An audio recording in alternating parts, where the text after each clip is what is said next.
Welcome back to my channel. நான் தான் உங்கள் ஷர்மி. இந்த மெஹந்தி நல்லா இருக்குன்னு சொன்னால் நீங்கள் எனக்கு கமெண்ட் பாக்ஸில் கீழே கமெண்ட் பண்ணுங்கள். என்னோடய ட்ரெஸ் இன்றைக்கி இது தான். அப்புறமேல் வந்துட்டு நம்ம எங்கே கிளம்பிட்டோம் அப்படின்னா, கொல்லிமலை வந்து சில பேர்த்துக்கு தெரியும், தெரியாமல் இருக்கும். நம்ம அங்கே தான் போகிறோம். என்னோடய பேங்கிள் எப்படி இருக்குன்னு சொல்லுங்கள். ஏன்னா எனக்கு இந்த மாதிரி மேட்ச் பண்ணி போகிறது ரொம்ப பிடிக்கும். உங்களுக்கு யாராருக்கு இந்த மாதிரி டபுள் கலரில் போகிறது ரொம்ப பிடிக்குன்னு சொல்லி எனக்கு அதையும் கீழே கமெண்ட் பாக்ஸில் கமெண்ட் பண்ணுங்கள். சரி, நம்ம எங்கள் ஹஸ்பண்ட் வர கத்திட்டே இருந்தார், கிளம்பலான்னு சொல்லிட்டு நான் கிளம்பிட்டோம். ஏன்னா மழை வர மாதிரி வேறு இருந்துச்சு. எனக்கு வேறு பயமாக இருந்துச்சு. ஐயோ மழையில் வந்துருமா, மழை வந்தால் அவ்வளோதானே அப்படின்னு போட்டிருக்க மேக்கப்லாம் கரைஞ்சி போயிருமே அப்படின்னு எனக்கு அந்த யோசனை தான் இருந்துச்சு. என் வீட்டுக்காரர் சொன்னால் சிரிச்சிட்டே வந்தார், உனக்கு எவ்வளோ இது அப்படின்னு சொல்லி சிரிச்சிட்டே வந்தார்.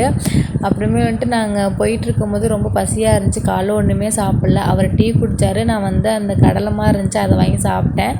சாப்பிட்டுட்டே போயிட்டே இருந்தோம்.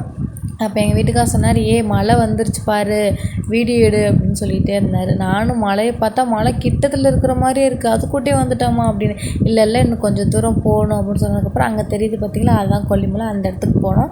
நம்ம கொல்லிமலை என்ட்ரன்ஸுக்குமே வந்தாச்சு. வந்தோடனே தூரத்தில் பார்த்து நிறையா மாங்காய். அந்த மாங்காய் வந்து ஃபுல்லாகவே இனிக்கும் அப்படின்ற மாதிரி சொல்லியிருந்தாங்க. ஆனால் அங்கே இருக்கிறவங்க வந்து பறிக்க விட மாட்டேன்ட்டாங்க.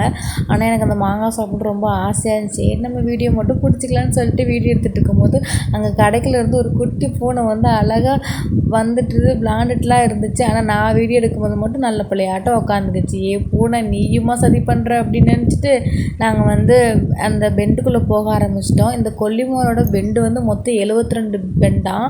அந்த 72 பெண்டுமே வந்து ரொம்ப வளைஞ்சு ரொம்ப இதுவாக போகும்னு சொல்லியிருக்காங்க.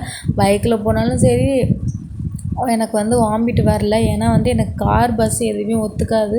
சின்ன வயசுலேருந்து எதுவுமே நான் அவ்வளோ ட்ராவல் பண்ணதில்லை. அதனால எனக்கு வாமிட் வந்துடும்.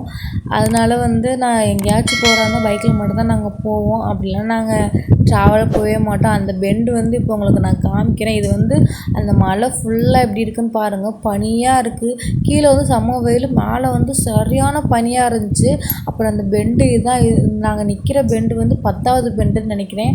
ஏன்னா எனக்கு ஒரு மாதிரியாக இருந்தாலும் நான் பாதியில் நின்றுட்டோம். அந்த பெண்டு எப்படி சுற்றி எப்படி போகுது பாருங்களேன். எனக்கெல்லாம் அப்படியே கிளம்பிடுச்சு அந்த பைக்கில். நான் ஃபஸ்ட் டைம் இந்த மாதிரி வளைஞ்சு போகும்போது. அப்புறம் வந்து மேலே வந்து கோயிலுக்கு போகணும் அப்படின்னு தான் சொல்லியிருந்தாங்க. ஏன்னா மேலே போகிறது வந்து ரொம்ப தூரம் ஆகும். பாதையை பார்த்திங்களா, இந்த பாதையில் தான் வந்து நம்ம ஏறி போய் அந்த சாமியை வந்து நம்ம தரிசிக்கணும். ஏன்னா அந்த பாதை நீங்கள் வீடியோவில் பார்க்கும்போது கூட நடந்து போகிற மாதிரி இருக்கும்.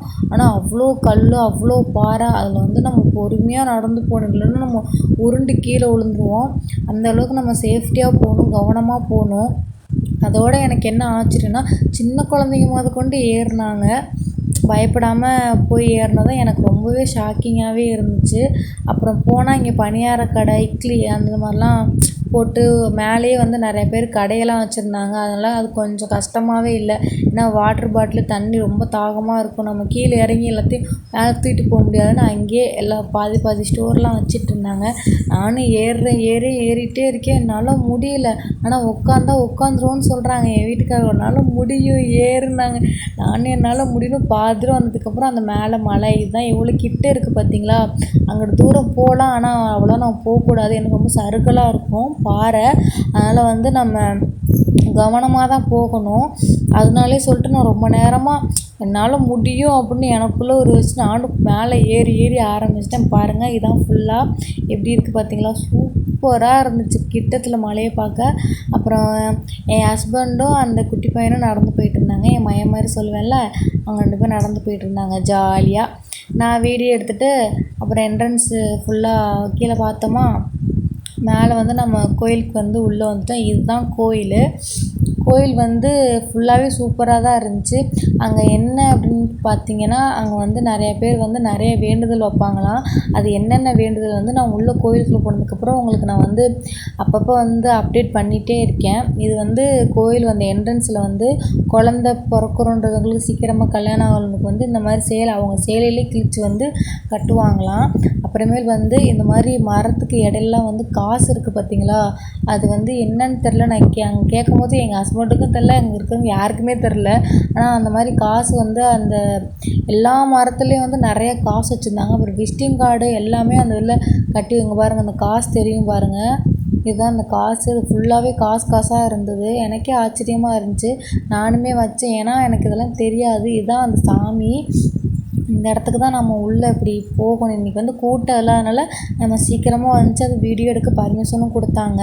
அதனால் நான் வீடியோ எடுத்தேன். இது வந்து ஒரு தகடாம். இதில் வந்து நம்ம என்ன நினைக்கணும்னு சொல்லிட்டு எழுதி வச்சா வந்து அது கண்டிப்பாக அந்த சாமி நிறைவேற்றி கொடுக்கும் அப்படின்றது ஒரு இது. நம்ம வந்து அந்த சாமிக்கு நம்ம என்ன பண்ணுறோன்றது வந்து நம்ம தகடில் எழுதிடணுமா. அந்த மாதிரி நான் கிடா வெட்டுறேன், கோழி வெட்டு, நம்மளால் என்ன முடியுதோ அதை எழுதிக்கணும்னு சொன்னாங்க. சூப்பராக அந்த கொல்லிமலை ட்ரிப் எனக்கு ரொம்பவே பிடிச்சிருந்துச்சு. அப்புறம் அவ்வளோதான், எல்லாமே பர்ச்சேஸ் பண்ணி நாங்கள் வீட்டுக்கு கிளம்பிட்டோம். இந்த வீடியோ பிடிச்சதா லைக், ஷேர், சப்போர்ட் பண்ணுங்கள். பாய். நெக்ஸ்ட்